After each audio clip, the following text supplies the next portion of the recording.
move on to hearing from Dr. Rania Tohme, who is a longtime colleague at the Centers for Disease Control and Prevention here in Atlanta. She's the team lead of the Hepatitis B and Tetanus team in the Global Immunization Division at the US CDC. Rania? Yes. Hello. Good morning. Good afternoon, everyone. Glad to see a big participation, and I wanted to share with you some of the activities that the US CDC, specifically the Global Immunization Division, has been doing, focusing on the African region related to hepatitis B birth dose introduction and improvement in coverage. Next slide, please.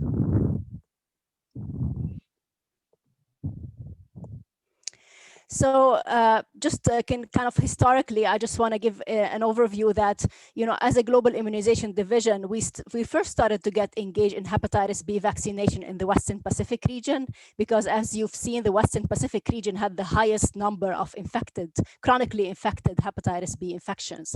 And as we got engaged there was more focus on the vaccination, both with the birth dose and the additional 2 or 3 doses of hepatitis B vaccine. And this led to a significant drop in incidence of hepatitis B infection, especially in children, from an 8% high to less than 1% by 2020. So to less than 1% by 2020. So you see, like, the impact of vaccination has had on the Western Pacific region. So the number that you see now in terms of the burden of infections, this is more the adults who were infected prior to the introduction of the hepatitis B vaccine in the immunization schedule in the Western Pacific region. So that was the success that was done there, and there were a lot of interventions implemented there to improve the coverage with the birth dose, as well as the 3-dose vaccination series, and doing sero surveys to document that progress. So we recently, the last 3 or 4 years, we started more to get engaged in the African region, because we realized that's where there has not been much progress as in the other WHO regions in relation to hepatitis B vaccination, and also reaching the global control and elimination goals. So from our part as CDC, we work on estimating the hepatitis B burden of infection in countries, both to provide evidence of the burden of disease, especially in children, as well as tracking the progress towards achievement of the regional either control or elimination goals. Another activities is looking at improving the coverage with timely hepatitis B birth dose. There's been a lot of successful interventions that have been documented in the Western Pacific region and in Asian countries that we hope that we could implement in the African region to kind of scale up the coverage with timely hepatitis B birth dose. And then the third activity here that we're basically the African region needs significantly is to support the introduction of the hepatitis B birth dose vaccine. We've also been engaged in innovation and research more towards the manufacturing of the kind of early trials in the microneedle vaccine patch. So we work with our colleagues in the Division of Viral Hepatitis on these projects. And one activity which we've been engaged with in most of the region, except in Afro, because the Afro region does not yet have a regional verification committee to verify achievement of hepatitis B, either control or elimination. We sit on verification panels in the Western Pacific, European, Southeast Asia, and Eastern Mediterranean region. So we hope that with the Afro, there will be more progression to kind of getting countries to be verified, and this way more countries will kind of aim towards achieving hepatitis B control and elimination. Next slide, please. So now I'll focus more on our activities in the African region. And one of the first activities that we really want to implement is to look at what's the burden of disease. Many people say, oh, we don't have a problem of hepatitis B in Africa because we don't know what's the burden. Most of the burden that you've seen in the previous presentation were based on disease modeling. And somebody asked this question, where do we get these numbers from? And most of these disease modeling estimates are based on really small scale studies, which are not nationally representative. And they do not give an accurate estimate of what's the actual burden in children after pentavalent vaccine was introduced. Because we know Gavi is supporting the pentavalent vaccine. So at least we need to see what was the impact of pentavalent vaccine on seroprevalence in children. And what's the next step in terms of introducing the birth dose to kind of lead to further decrease in that burden of infection. So one of our activities is implementing these seroprevalence surveys to kind of estimate this burden, as well also to estimate what is the risk of mother-to-child transmission of hepatitis B in Africa.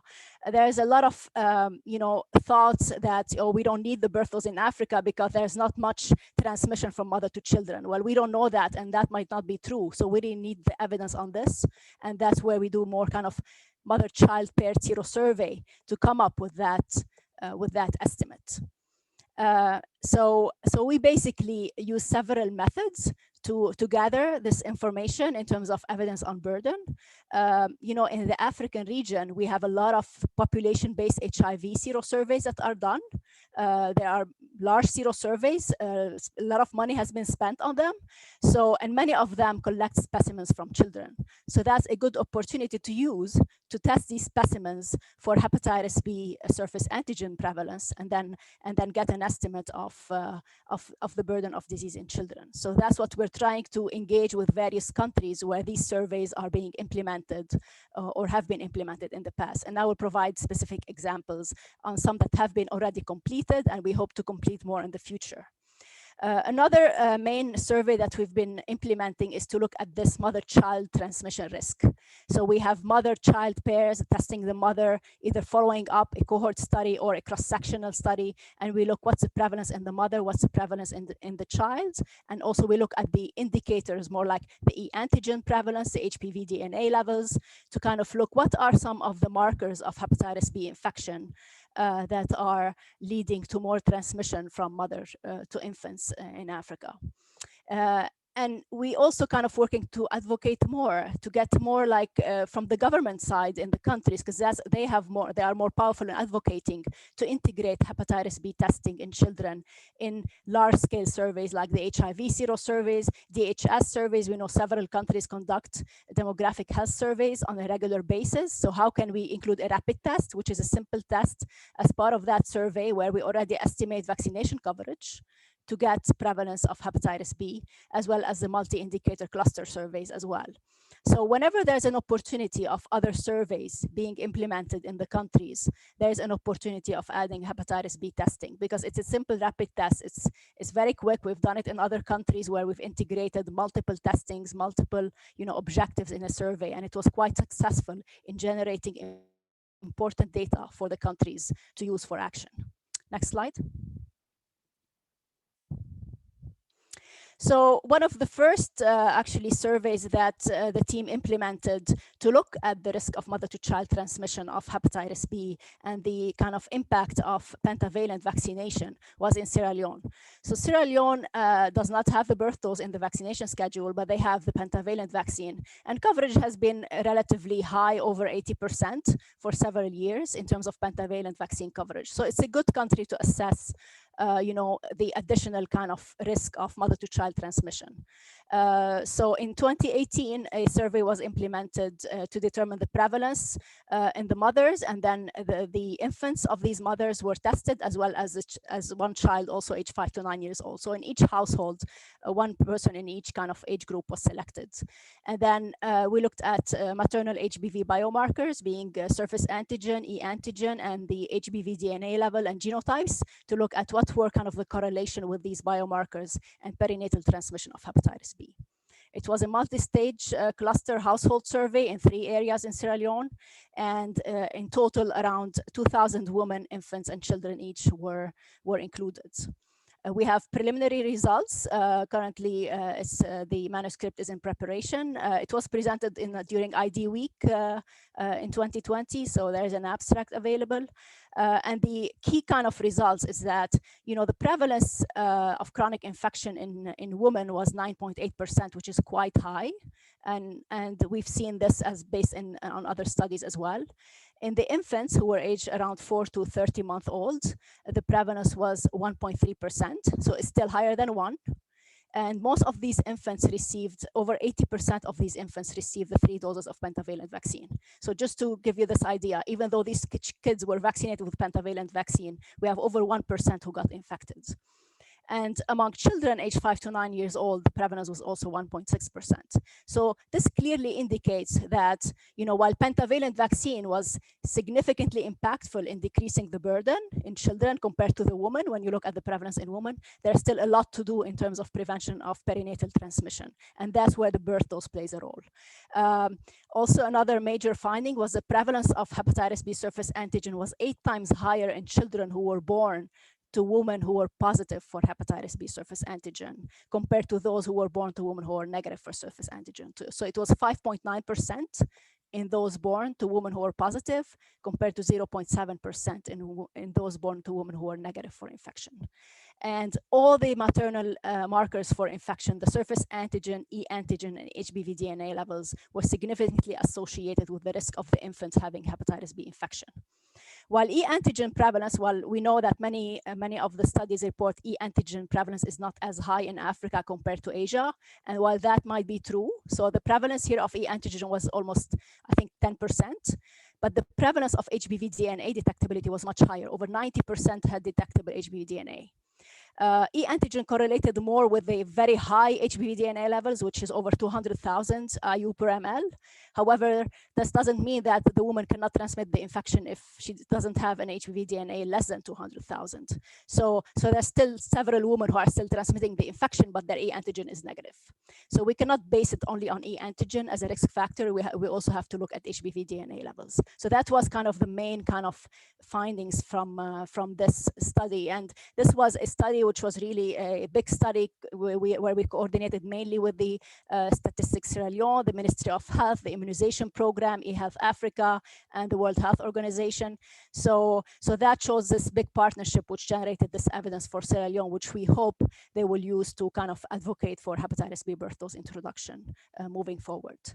Next slide. Another survey that we recently kind of completed is the assessing the prevalence of HBV infection among children in Nigeria. So this is basically, we use specimens from the Nigeria AIDS Indicator and Impact Survey. So it's similar, it's these big national HIV, population HIV sero surveys that are done in Nigeria. And to estimate the prevalence of infection in children, looking at 2 age groups, less than 5 and 5 to 9, across 2 regions, the North and the South, because we know the North has usually lower immunization coverage than the South. So in total, we had around 7,600 specimens tested for hepatitis B from children.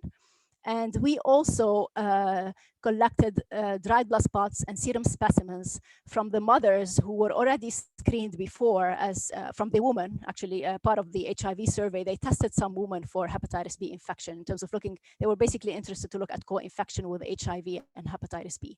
So all those women who tested positive for hepatitis B, we got specimens from their serum and the dried blood spots to try to look at the markers of infectiousness, being E antigen and HBV DNA levels, and also validate the use of the dried blood spots to test for surface antigen and DNA levels in sero surveys.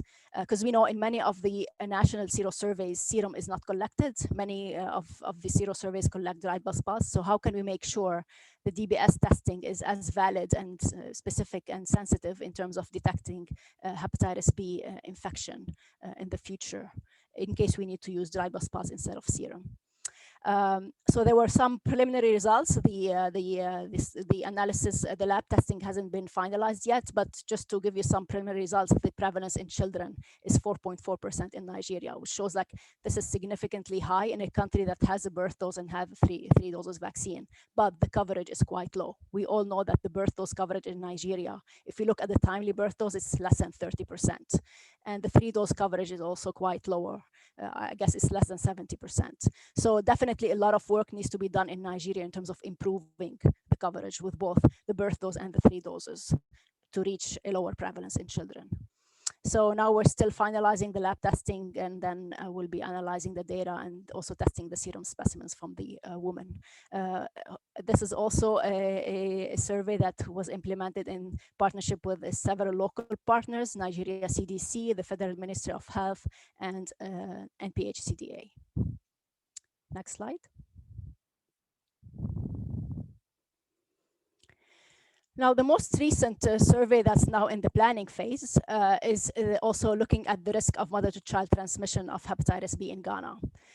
Ghana, they have had the hepatitis B vaccine, pentavalent vaccine, for several years. They have very high coverage, over 90% for several years, and they're interested to introduce a birth dose, but they need their evidence for their NITAG. So they've reached out to us a couple of years ago that they want this evidence. So we're kind of designed the survey to generate some evidence in terms of the prevalence in children, as well as the risk of mother-to-child transmission of hepatitis B in Ghana. And basically here the plan is to have a prospective cohort study. So women will be recruited when they're attending antenatal care.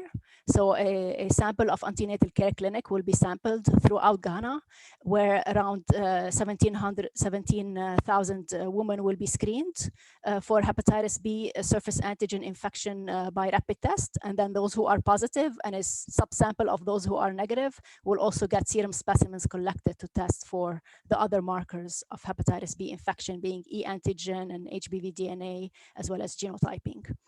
And then the infants of those women will be followed up after birth around the age of 6 to 9 months to test them for hepatitis B surface antigen infection. So here looking at mother-child transmission and then risk of transmission both in the positive and the negative mothers. And also another sibling in that same household who's aged 2 to 9 years will be tested for hepatitis B as well. So kind of comparing within the household as well prevalence. So now we're still finalizing the protocol to obtain the ethical approval and then implement the project. We have several local partners on the ground, including the Ghana Health Service, various programs there, Affinet, and the national labs. So we hope to get also further results from Ghana in terms of risk of transmission in Africa. Next slide. Now, a second major activity, once we gather this evidence is, some countries already have the birth dose in their vaccination schedule, but they need a lot of kind of support to improve their coverage. So as you've seen, like for example, Nigeria, they have the birth dose, but the coverage hasn't been quite high, so they still have a high burden. So they really need to be supported to kind of improve their coverage. So we've completed already several activities, and these activities we mainly did them in collaboration with the WHO Afro regional office, development of hepatitis B birth dose post-introduction assessment tools. So after each vaccine is introduced, there's usually a post-introduction assessment, and we've kind of tailored some specific tools for hepatitis B birth dose specifically. And also upon invitation from the WHO Afro regional office, we've participated in several post-introduction assessments, the most recent one in Senegal. And as Dr. Kabore mentioned, Senegal has been quite successful in their introduction of the birth dose. I guess one question from the previously I've noticed was about what's the kind of about whether we should do selective vaccination versus universal vaccination in terms of, do we screen the pregnant woman and only vaccinate the infants of those who are positive, or should we vaccinate every single child? Well, one example from Africa is Sao Tome and Principe. Originally, when Sao Tome and Principe introduced a birth dose, they had selective vaccination. So they were only vaccinating the infants of positive mothers. But then after further assessment and looking at the cost effectiveness of universal versus selective birth dose vaccination in terms of preventing chronic infection as well as HPV-related death, it was shown that basically selective vaccination was not cost effective. And it is recommended to vaccinate every single child irrespective of the status of the mother. So after this study, clearly Sao Tome changed their vaccination schedule to universal hepatitis B birth dose vaccination. Next slide. So now we have, in terms of a major project now being planned, is improving timely hepatitis B birth dose coverage in Nigeria. So here the objective is to implement a package of interventions to kind of, with the objective of improving this vaccination coverage and to look at total and timely Hep B birth dose vaccination. For a start, we'll be focusing on 2 states, Enugu and Kaduna states. These are one in the south and one in the north. And as I've mentioned before, most of these interventions were previously implemented in the Western Pacific region. So that's why we want to do this as a first time in an African country and document, the success and whether if this is successful, then we can scale it up in Nigeria and also implement it in other countries as well. So it will be a package of components where it's going to be targeting not only the healthcare workers, who will be giving the vaccine in terms of education and supportive supervision and continuous monitoring of implementation of hepatitis B birth dose, but also the pregnant woman. So here the other component is educating the pregnant woman so that they know that their child should receive the hepatitis B birth dose as soon as possible after birth. And I guess somebody mentioned that before. So that would be an intervention that will be integrated as well as part of this activity. And also, as many of you mentioned, there's a lot of home birth that happen, in many African countries. So here we think about the community health workers or the community volunteers who would be kind of linking. They know who's pregnant in their community, and they can educate these pregnant women and link them to a health facility or to a to vaccination and inform them about the need to get their child vaccinated.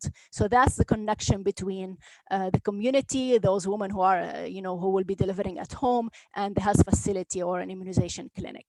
And also engaging with the civil society and the community leaders so that they can educate their communities to encourage hepatitis B birth dose vaccination. So these package of components, we'll try to implement them in Nigeria, hopefully soon. We were supposed to start this project early on, but due to COVID, everything got delayed, obviously. Next slide. So just to more details about this intervention. So here we plan to kind of do kind of a control and intervention LGA. So at the district level, we'll select health facilities in some districts where all these package of interventions will be implemented, and we'll have a control LGAs where none of these interventions will be implemented, so that we can control for any outside factors that might affect coverage as well.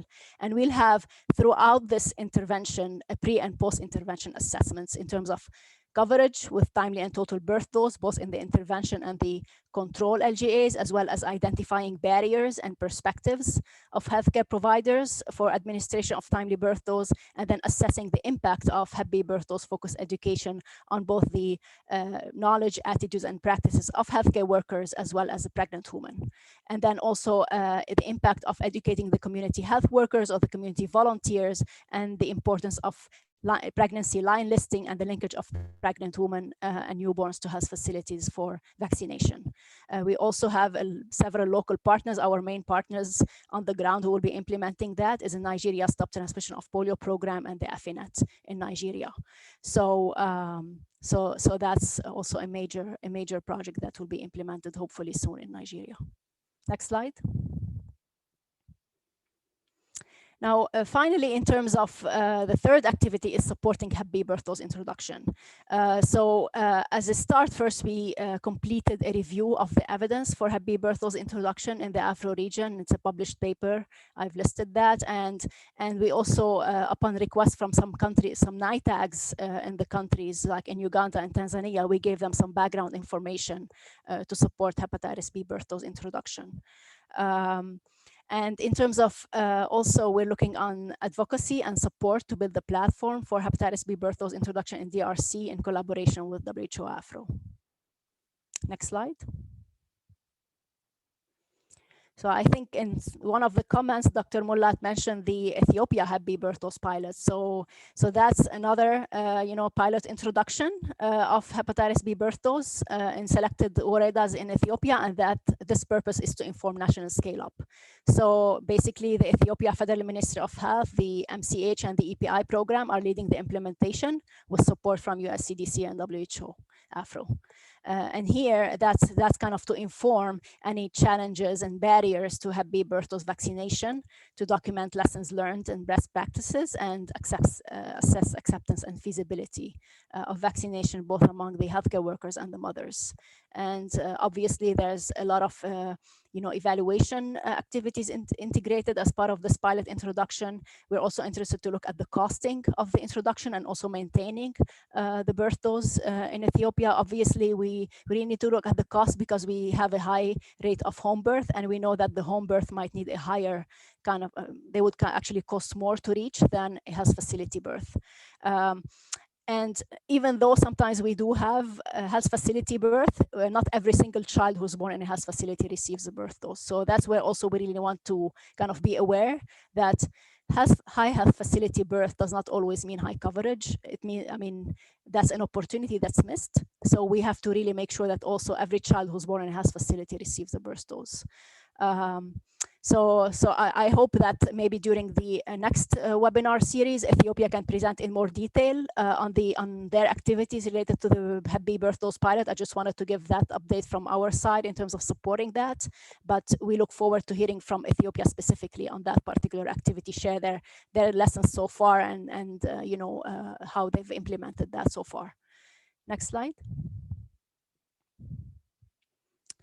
So finally, just to what's next from the US CDC side, we hopefully will continue to support the countries in Afro, both with the introduction, generation of evidence, and implementing key interventions to improve coverage. We look forward to supporting the WHO Afro region in terms of establishing a regional verification mechanism for hepatitis B control and elimination. As you've seen, most of the other regions already have verification process, and many times it just needs one country to submit an application for verification to see that the other countries get excited and they want to do more to reach that goal. So that's kind of be an incentive for the countries also to kind of reach hepatitis B control and elimination in Africa. One other activity which we would hope to kind of evaluate in Africa, and I think I saw one of the comments around that, is using the hepatitis B birth dose outside the cold chain. We know that hepatitis B birth dose, the monovalent vaccine, is very heat stable vaccine. It has been used in the Western Pacific region in many countries, and the efficacy and the stability of the vaccine is quite kind of well for up to 28 days outside the cold chain, up to a certain temperature. So there's really a good monitoring that needs to be done. And it was quite successful strategy, and it was documented to improve timely hepatitis B birth dose coverage, especially for the home birth in Asia. So we hope that we can do something similar in an African country, kind of well-monitored study, well-designed study, to see how this can help, you know, reach the home birth. And then we've been mainly targeting countries that have not introduced a birth dose to look at their prevalence to kind of inform Hep B birth dose introduction. But it will be also good to look at countries that have already introduced a birth dose and they have really high coverage with the birth dose to look what was the impact in these countries compared to the others that do not have a birth dose. And such examples are Namibia and Senegal, hopefully in a few years.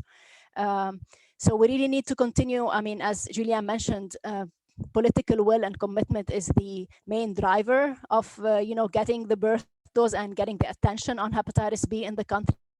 So we need to continue to advocate, as well as with others, for more countries to introduce a birth dose and to improve coverage with the birth dose in Africa, because no child deserves to be born with infection now that's vaccine preventable, and it is the first vaccine that's an anti-cancer vaccine that was available. So so we hope to work with all partners to see how best we can support all countries in the region moving forward. Thank you. And I think if you show my next slide, there was something that I just wanted to highlight from other regions. Yeah, so just so you mean for your awareness, this is what's been documented in the, like, if you look at the Western Pacific region specifically, that's what I was talking about. You see the red bars are the coverage with the hepatitis B third dose coverage. The blue bar is the birth dose coverage. You see how high they are. And the black line is the drop in number of chronic hepatitis B infection in the Western Pacific region. So you obviously see this big correlation between vaccination and the drop in chronic infections in the Western Pacific region. Similarly in the Southeast Asia region, but not that high because their birth dose coverage is still low, is still around 43%. So just so you see the impact of birth dose and high 3-dose coverage, how much it affects the burden of disease, especially in children in countries. And we hope to see a similar graph for the African region in the future. Thank you. Thank you, Rania. Please keep those questions coming in. Chat, we'll have a discussion period to follow. Let's turn to